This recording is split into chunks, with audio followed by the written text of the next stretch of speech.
Ever since in my capacity as Chairman Rajya Sabha, we passed the Women Reservation Bill in September 2023, providing for 1/3 of reservation for women in Lok Sabha and state assemblies. I am very fortunate. I am coming more frequently across institutions managed by women.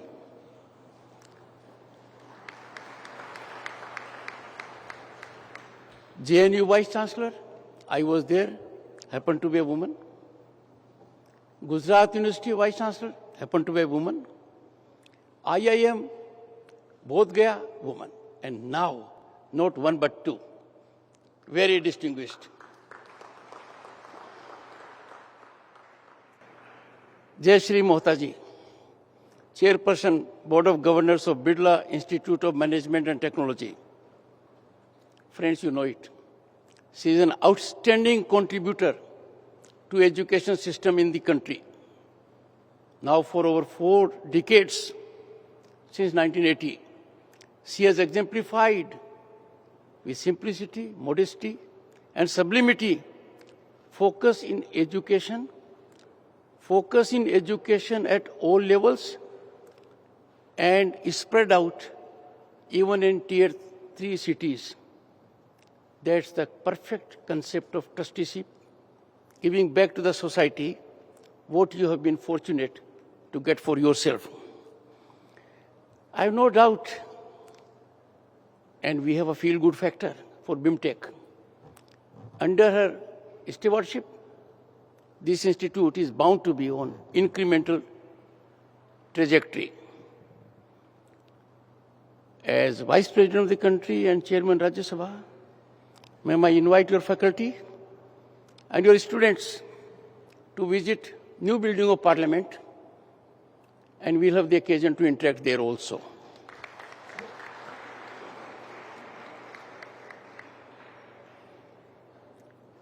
I carry very fond memories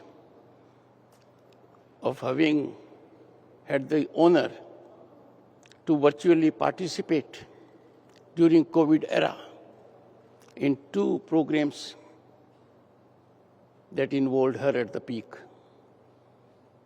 And they reflected wisdom, knowledge, and our commitment to culture. Ma'am, I'm grateful for making available this great opportunity to me to be with you all on this occasion. Shri Vikas Kandoi, I have had instant connect with him. The young man should be taking the baton. With his passion and mission, I am sure the Institute will see the best of him and the best of contribution that is need of contemporaneous times. Dr. Ajit Ranediji, Member Board of Governors, Vice Chancellor, Gokhale Institute of Politics and Economics, Pune. We have met before. Electrifying experience. Our relationship will continue to be nurtured either side. Your presence in the board means a lot. Dr. Prabina Rajib, don't go by her simple appearance. She's a tough lady. You can't have an admission in this institute by patronage. She has demolished privileged pedigree. She accords admissions on merit and therefore may not be palatable to the segment to which I belonged at one point of time. But ma'am, carry on. We need it because for youth of this country, meritocracy has to prevail. And only meritocracy has to prevail. Shri Brijesh Singh Ji, Minister of State, PWD Government of UP, the largest state of the Union, Bharat, home to 1/6 of humanity. A state that of late has seen massive transformation and earned a name for itself, be it in defense exports, infrastructure, or quality of governance. I have given him a small homework, and I'm sure Brijesh will do that. I have told him I'm in the habit of checking. And that's my message to the Honorable Chief Minister through him. Well, friends, my experience as Chancellor of several universities and also visitor by virtue of being Governor State of West Bengal. The registrar of every institution is spinal strength. The registrar helps in doing work or stopping it from being done. We have in Mr. A.V. Shukla a man who is always in affirmative stance, which results in wholesome governance of this institute. Shri Pankaj Priyaji, Deputy Director, BIMTECH. Infrastructure is only one of the facets of an institution, and that is easily creatable these days. But the philosophy, the ethical standards, the directional approach is determined by the faculty. It's a delightful situation that BIMTECH has enormously talented faculty, and that is the strength boys and girls will ever cherish. Your faculty, young friends, may have been tough on occasions, may have given you sleepless nights or pain in the neck on occasions. But all your life you will remember that their toughness was always for your advantage. Parents who may be present here, distinguished audience, and my dear boys and girls, the students of BIMTECH. For me, it's a great pleasure to be at the 36th Convocation of the prestigious BIMTECH. So this is an institution where the chairperson, Jayashree Mohta, is taking forward legacy of a family that has contributed in field of education selflessly, has always been on the guard to see that it does not graduate to commerce. And therefore, I have no doubt that the institute, in changing times, will change for the better, grapple with the opportunities that lie ahead. Friends, there is obvious expectation from anyone in a convocation when he or she delivers an address. That's very tough. It's a tough challenge. What advice need to be given? What suggestions to be made? They expect pearls of wisdom to emanate from the speaker. I would make a modest endeavor.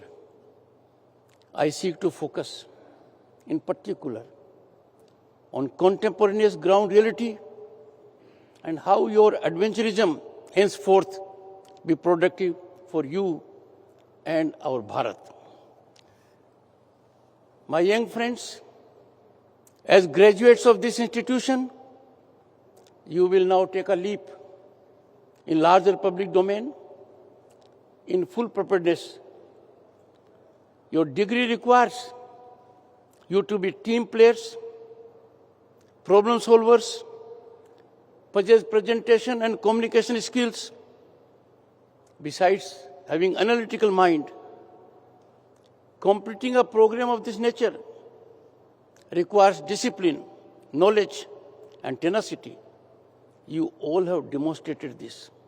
My congratulations to each of you, to your parents, and to the distinguished members of the faculty. Friends, in whatever field you may seek to work, be it part of the developing India story or be contributing in global scenario, I can assure you the story is full of promise. We are in times where India is on the upsurge. India is a land of hope and possibility. Friends, the graduates could not have found a more better time than now to take the larger leap. The next 25 years in our Amrit Kal, as Prime Minister has underlined, will define the position of Bharat in the global community of nations.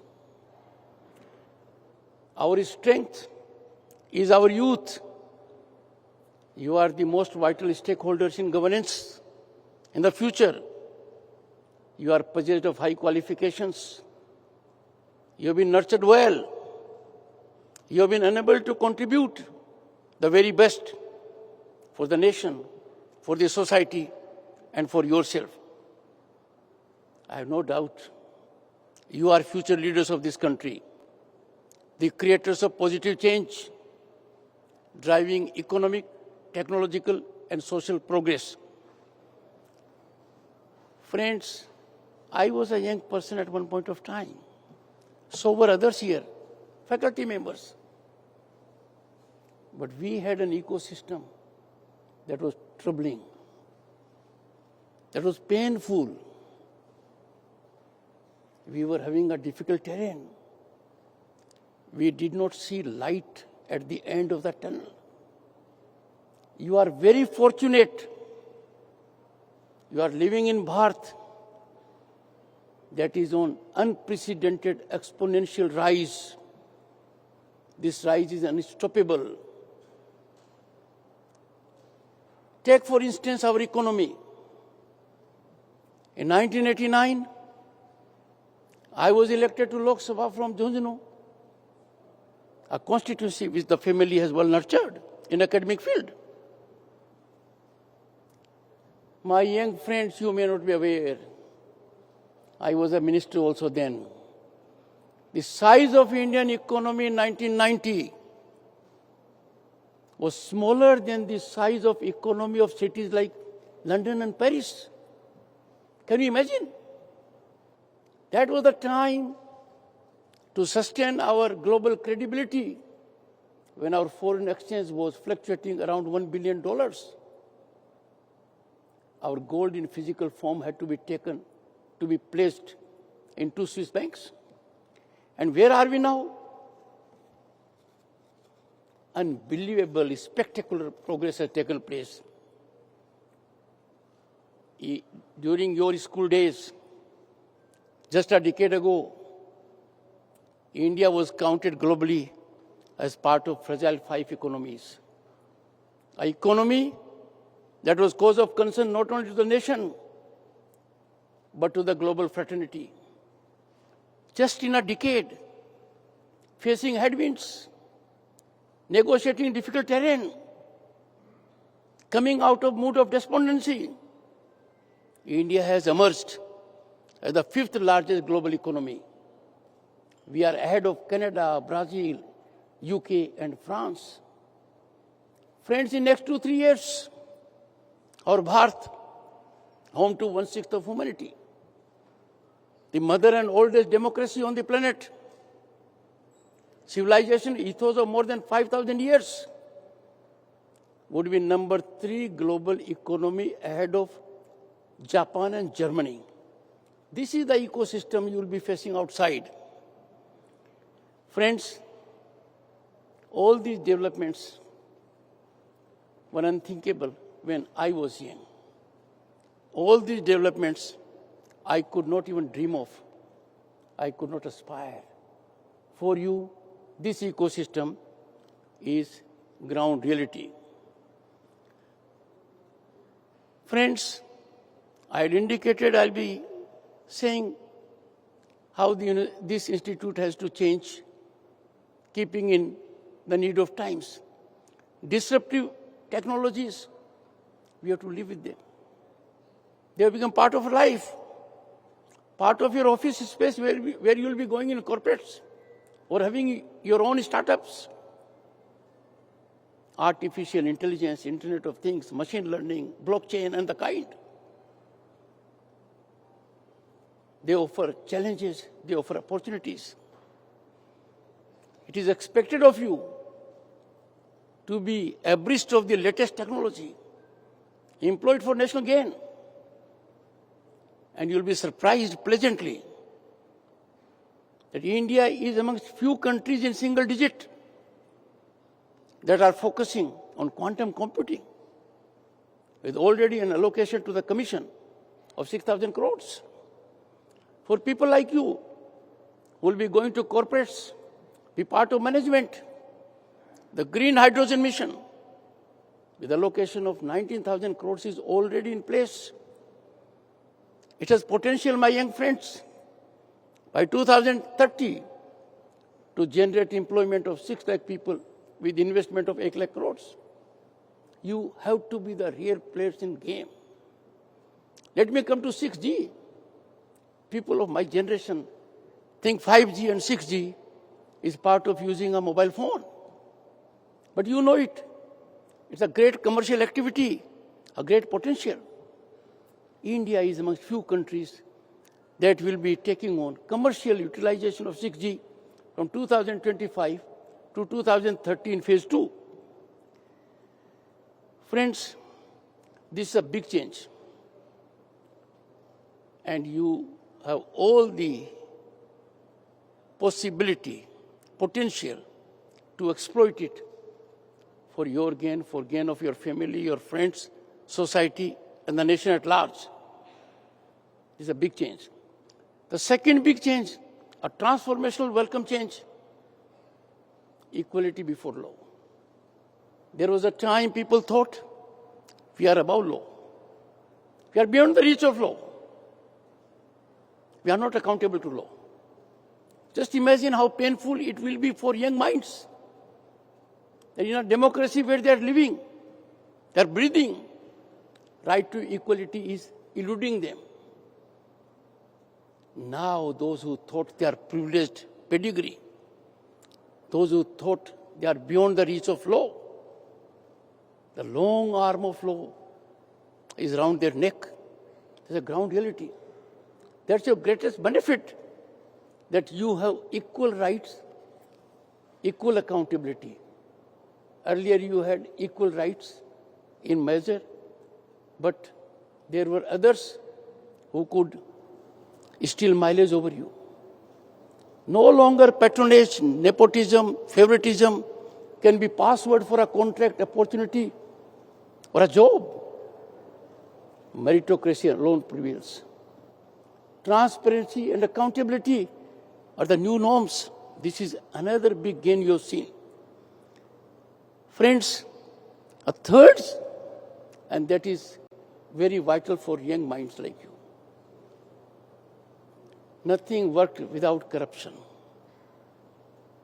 Power corridors were infested by liaison agents, power brokers. There was extra legal leveraging of decision making. But now those power corridors have been sanitized. There is zero accommodation for corruption.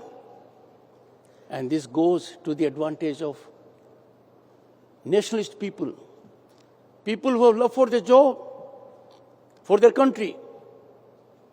There is nothing now that you will carry around your waist as dead weight while swimming in the larger domain after you have graduated from here.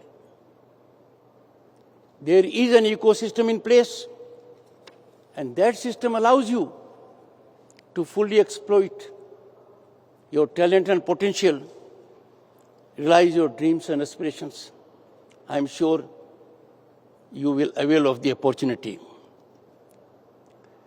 Friends, there is manifestation of big policy changes, affirmative governance that gives us a feel-good factor. Our nation is being recognized globally for the progress we have registered. The world bodies, there was a time used to caution us, as they are cautioning our neighbors. But now they are showering accolades on us. IMF, has indicated India is the fastest global economy in terms of GDP growth when it comes to large economies. We are the fastest, ahead of any other country in the world at that stage. We are the hot favorite destination of investment and opportunity. And look at the kind of digitization we have had. Transformative change, unthinkable for a nation that lives largely in villages. 500 million bank accounts have brought about a transformative, unprecedented banking inclusion. Our digital penetration has been acclaimed by the World Bank as a model for others. That what Bharat has achieved in 6 years is normally not achievable even in 47 years. Friends, we have demonstrated to the world that Indian human resources are genius, and those of you who will be taking a leap know more than I do. There is hardly a corporate in the world that is not benefiting from Indian genius, coming from institutes like you. But the recognition has come now. And I would therefore urge you to be partner, to be part of India's growth story. Our economy is heading north. And I have no doubt this trajectory will be sustained by people like you, boys and girls. The world has come to know India's presidency of G20. We gave to the world a message of peace, harmony, cultural depth. Look at the motto of G20 we had. One earth, one family, one future. Reflecting what is there in our scriptures, Vasudev Kutumbakam. Friends, when a rise like this happens, our success is not digestible in certain quarters. They exist within the country and without. As young minds, you have to be extremely alert. You are discerning minds. Your stakeholder in governance is more than anyone else, given your age profile. And therefore, when you see anti-India narratives, when there is an effort, a mischievous one, to denigrate our institutions, to tend to tarnish our image, our silence is no longer desirable. If young minds, impressionable minds, do not act at the moment,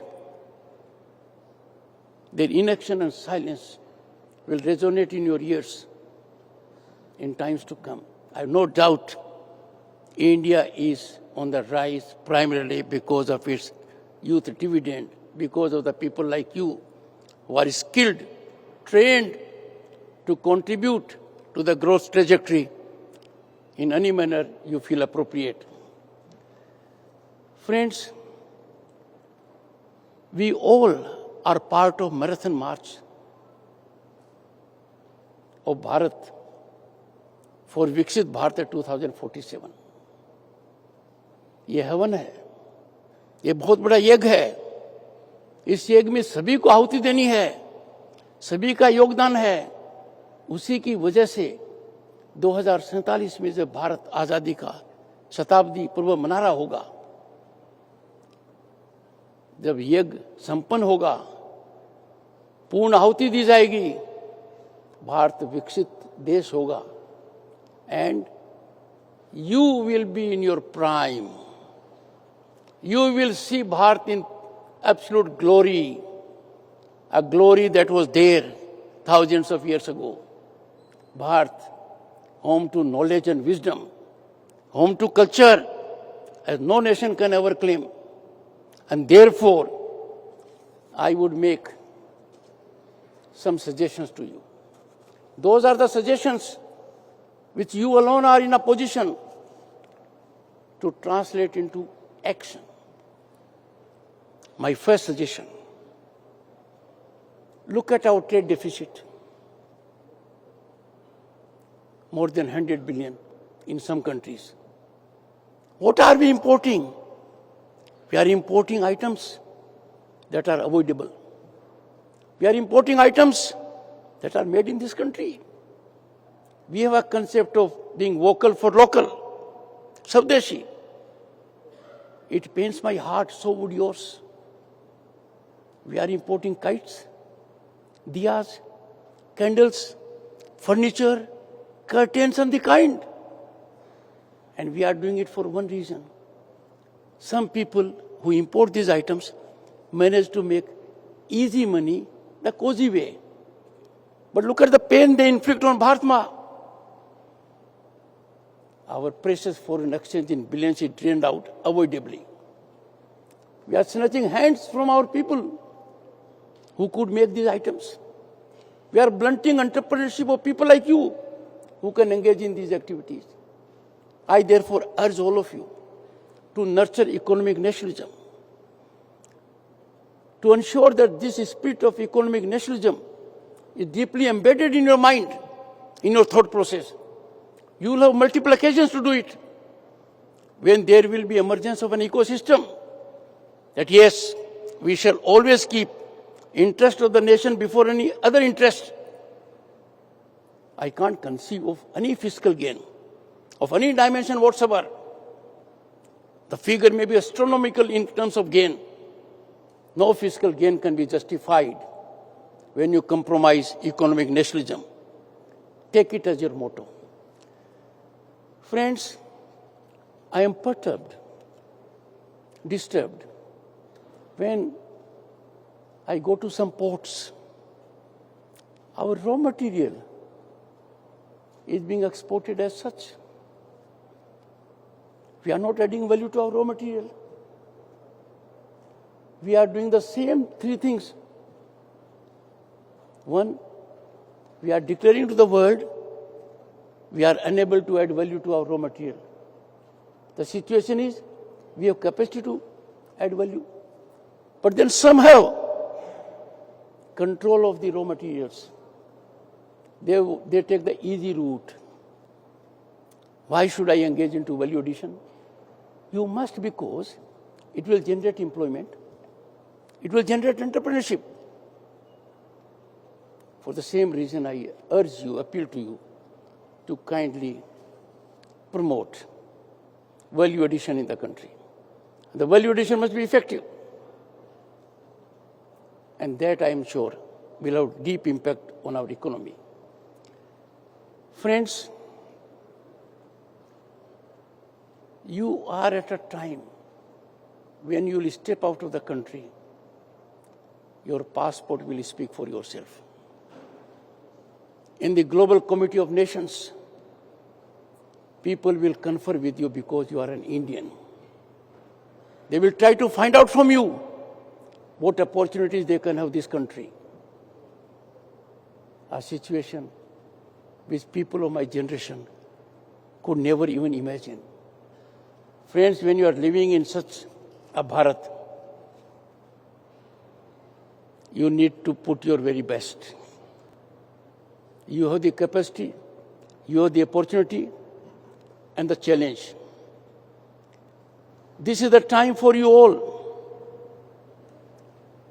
to be vigilant, effective partner of Marathon March of Viksit Bharat 2047. And let me tell you, my young friends, never have tension, never have stress, never fear failure. If Chandrayaan 2 was not there, Chandrayaan 3 would not have made history.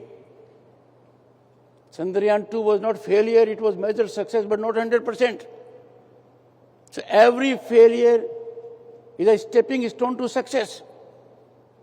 Historically, heavens have never fallen. Why fear them now? Why would they fall for you? And there is never the last opportunity.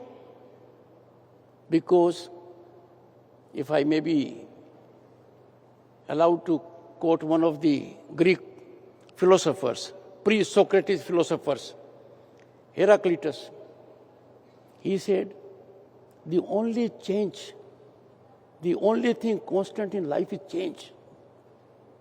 He further reflected, the same person cannot step into the same river twice, because neither the person will be the same, nor the river will be the same. So you have before you new vistas of opportunities. You have to grab them, and I have no doubt you will make your family, your faculty, your friends, and the nation proud. Of the many inspiring thoughts bequeathed to us, I will end by quoting Chanakya, who said, education is the best friend. An educated person is respected everywhere. You have got it. You are possessed of this ornament. I'll end with another quote from Swami Vivekananda. What he focused on? Swamiji laid considerable emphasis on the importance of persistence and relentless of one's goals. Swami taught us never to be disheartened. And all this was captured in what he said, I quote, arise, awake, and stop not till the goal is reached, unquote. Ma'am, I am grateful for the opportunity you have made available to me. I am particularly grateful that there is on the dais the next generation who will ably take your baton also. And that will see a big change in the entire working of this institute that has an excellent principal, director, an illustrious board of governors. My best wishes and good luck to all of you. In this, please don't forget my invite. You are welcome to visit new building of Parliament as my guest, and you all shall be taken around. Thank you so much.